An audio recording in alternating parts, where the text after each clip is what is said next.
सिंध जो नाले वारो सुगणे 12 किताबनि जो ख़ालिक फ़क़ीर लुकमान खोखर गुर्दन ऐं शुगर जहिड़ी मूज़ी मर्ज़ में मुब्तला थी बिस्तरे ते पइजी वियो आहे। गुरबत ऐं मुफ़लिसी सबबि इलाज कराइण खां लाचार बणियल आहे। मुनासिब इलाज न थियण सबबि ॾींहों ॾींहुं संदसि तबियत ख़राब थी रही आहे। ॿिए तरफ़ सकाफ़त खाते सां राब्ते में अचण जे बावजूदु संदसि सार या परगोर न लधी पई वञे। सहायता करण बदिरां खेसि सालाना मिलंदड़ वज़ीफ़ो 60,000 जे बदिरां 30,000 रुपया ॾिना विया, जंहिंखां पोइ इलाज कराइण अञा बि महाल बणिजी वियो। यादि रहे त फ़क़ीर लुकमान खोखर पंहिंजी फ़न ज़रिए लतीफ़ एवार्ड, शहबाज़ कलंदर एवार्ड, सचल एवार्ड समेत अनेक एवार्ड ऐं शील्डूं सर्टिफिकेट हासिल करण सां गॾोगॾु गोल्ड मेडल पिणु हासिल कयो आहे। फ़क़ीर लुकमान खोखर ॾे तोड़े परॾे में फ़न जो मुज़ाहिरो करे ऐं शहीद राणी मोहतरमा बेनज़ीर भुट्टो जे साम्हूं शेर पढ़ी मोहतरमा ख़ुशि थींदे खेसि 30,000 रुपया इनाम तौर पिणु ॾिना।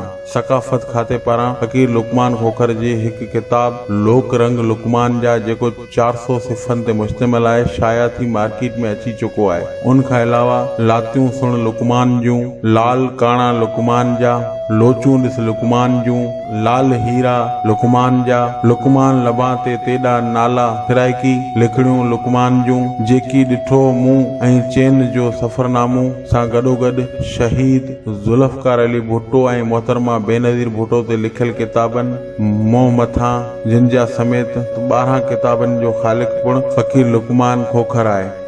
पर तंहिं बावजूदु ही सुगड़ कैंप्रेसी वारी ज़िंदगी गुज़ारे रहियो आहे, जंहिं ते सुगड़नि अदीबनि, सहाफ़ियुनि ऐं साञावंदनि ॻणती जो इज़हार कयो आहे।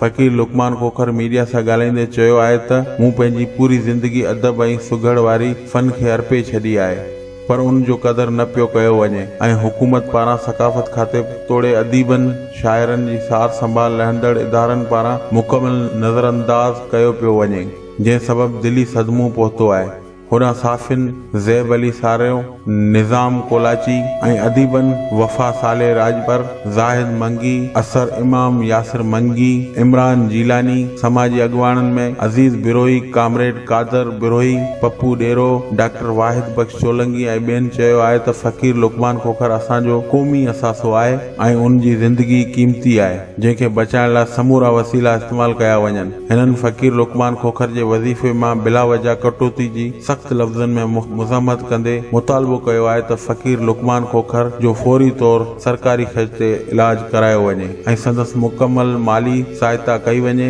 त जीअं हू सुख वारी ज़िंदगी गुज़ारे सघे।